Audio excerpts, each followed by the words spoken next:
Telugu Desam party ప్రభుత్వము ఏర్పాటు చేసుకొని 4 నెలలు అయింది. ఇప్పటికి అంటే 100 రోజులు దాటిపోయింది. ఈ 100 రోజుల్లో ప్రజలందరూ కూడా ఏం గమనిస్తూ ఉన్నారంటే,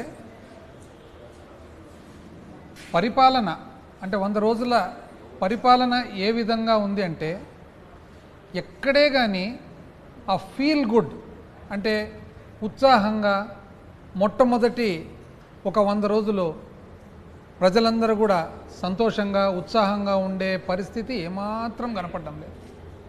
కానీ నిజం చెప్పాలంటే 3 నెలలు చాలా త్వరగా సమయము ఒక గవర్నమెంటు పరిపాలన ఎట్లా చేస్తుంది ప్రభుత్వం అని చెప్పి ఒక జడ్జిమెంట్ చేసేదానికి. కానీ 3 నెలల సమయంలో ఏం సాధించినారని చూస్తే మాత్రము ఇంచుమించు ఎట్లయితే ప్రజలలో ఒక నెగటివ్ ఫీలింగ్, చాలా నిరుత్సాహంగా, చాలా బాధాకరంతో, స్తబ్దతతో ఎన్నికలు వచ్చిన సమయంలో 5 సంవత్సరాల తర్వాత లాస్ట్ 100 సంవత్సరాలు ఏదైతే యాంటీ ఇన్కంబెన్సీ మన రూలింగ్ పార్టీకి ఉంటుందో అటువంటి ఫీలింగ్ ఈరోజు కనపడతా ఉంది.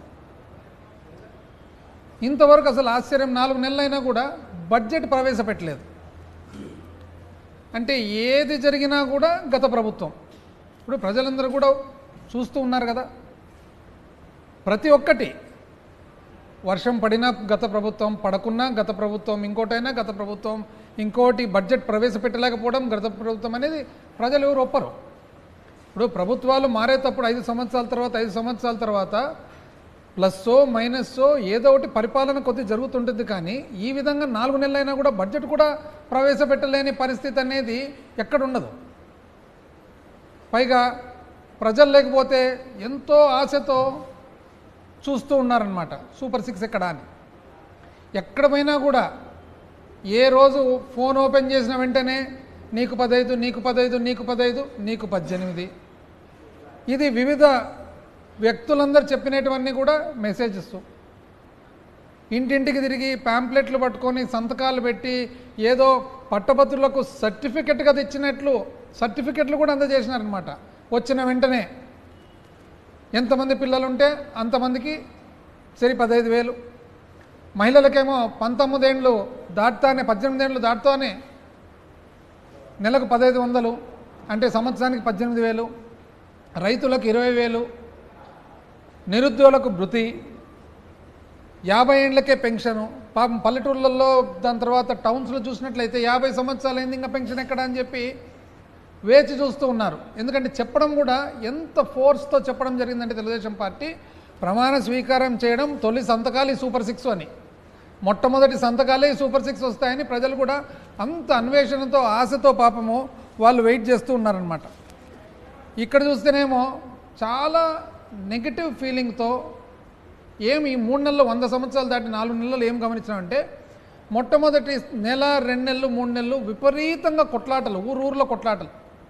నిజం చెప్పాలంటే పార్టీల పరంగా ఎవరికో సామాన్య మానవునికి ఒక పార్టీని ఆదరించినంత మాత్రాన అన్యాయం అయితే జరగలేదు 2019 నుంచి 24. ఎందుకంటే ఏ సంక్షేమ ప్రోగ్రాం కూడా పార్టీలకు అతీతంగా జరిగింది. పార్టీలకు సంబంధం లేకుండా, ఎటువంటి కులానికి మతానికి సంబంధం లేకుండా అర్హత ఉండే వాళ్ళందరికీ కూడా సంక్షేమ ప్రోగ్రాంలన్నీ అందినాయి. కాబట్టి ఒక వ్యక్తి ఎవరన్నా కానీ నేను ఈ పార్టీని ఆదరించినా కాబట్టి నాకు జరగలేదని చెప్పేదానికి వాస్తవానికి లేదు. కానీ ఇప్పుడు చూడండి ఎంత నెగిటివ్ ఫీలింగ్ ఉందో. మరి ఈ నెగిటివ్ ఫీలింగ్లో అడపా మేమేదో చాలా అభివృద్ధి చేసేవాళ్ళము, మాకు మాత్రమే అభివృద్ధి చేసేది, శాశ్వతమైన అభివృద్ధి చేసేది సాధ్యమవుతుంది అనేటట్లు పేపర్లు మళ్ళీ స్టార్ట్ అయింది. ఢిల్లీలో మళ్ళీ కీలకంగా చంద్రబాబు ఈనాడు, ఆర్థిక సుడిగుండం నుండి గట్టెక్కించండి ఈనాడు, గట్టెక్కించండి మళ్ళీ ఈనాడు,